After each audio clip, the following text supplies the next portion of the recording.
Җир анабыз яшел бишек, тибрәл дә тибрәл генә, кодрәтеңә шөкер кылып, рәхәттә кинән генә. Табигатьнең һәр фасылы шундый гүзәл, мөгъҗиза, һәр тарафта гармония, ничек булмасын риза.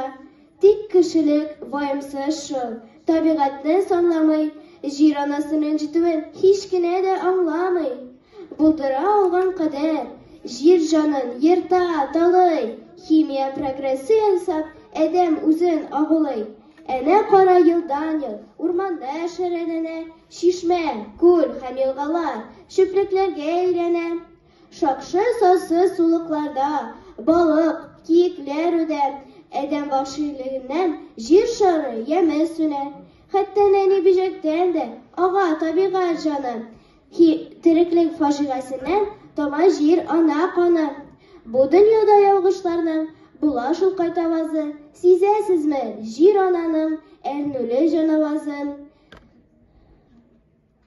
Җирләр тетри, сулар баса, урманны ялмый ялкын, башкайларга кайгы төшсә, күренми күзгә алтын. Табигать та шулай итеп, шулай холкын күрсәтә. Бу хәлләрдән гыйбрәт ал дип, кешелекне кисәтә. Акылыңа килсен кешем, җир ана хакын хакла, үзең утырган ботакка, үзең үк балта чапма. Җир анабыз яшел бишек, тибрәл дә тибрәл генә, кодрәтеңә шөкер кылып, рәхәттә кинән генә.